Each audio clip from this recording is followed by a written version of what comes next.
यदि तिमी साँच्चै ममा विश्वास गर्छौ भने आमेन भन। आफ्नो मुटुको माथि हात राख र खुलेर देखाऊ। आमेन। यदि तिमी त्यसो गर्छौ भने त्यसले देखाउँछ कि तिमी साँझै मसँग जोडिन खोज्दैछौ।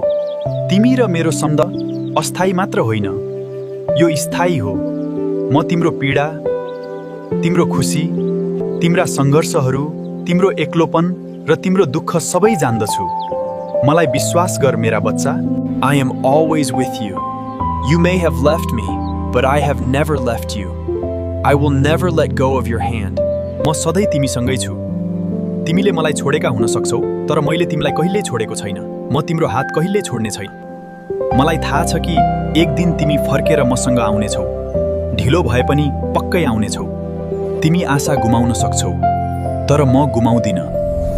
मसँग तिमीप्रति सधैँ आशा रहेको छ। तिमीलाई थाहा छ मेरा बच्चा, जहाँ अन्धकार हुन्छ त्यहाँ उज्यालोको आशा पनि हुन्छ।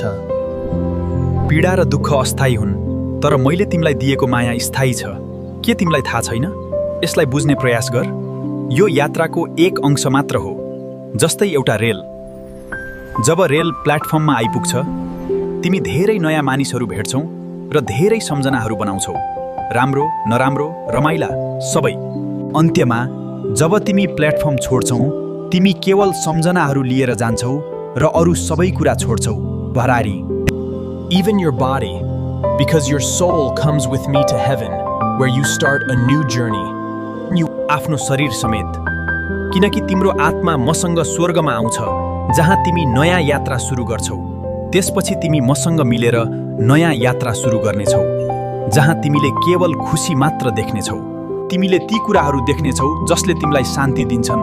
तिम्रो पीडा, भावना, सङ्घर्ष र दुःख सधैँकाका लागि समाप्त हुनेछन्, किनकि तिमी परलोकमा मसँग स्वर्गमा हुनेछौ। मेरा बच्चा, तिमीले मेरो बाटो अनुसरण गरेर र मेरो साथ कहिल्यै नछोडेर सबै दुःखहरू हराउनेछन्। अन्तिमसम्म आशा नछोड्ने र मसँग रहनेहरूलाई मात्र स्वर्गको ढोका खुल्छ।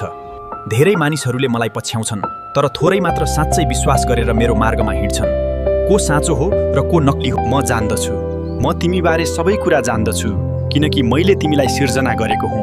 तिमीले मबाट केही पनि लुकाउन सक्दैनौ, किनकि म संसारको सुरुवात पनि हुँ र अन्त्य पनि हुँ। सम्पूर्ण ब्रह्माण्ड र सबै आकाशगङ्गाहरू मसँग छन्। जब मानिसहरूले आफूलाई मभन्दा महान ठान्छन् र आफूलाई भगवान सम्झन्छन्, म उनीहरूलाई कुनै दया नगरी आफ्नो शक्तिको सङ्केत देखाउँछु र मेरो सृष्टि नष्ट गर्न खोज्दा के हुन्छ भन्ने देखाउँछु। मलाई पुज्नेहरूलाई नतर्साऊ वा हानि नगर।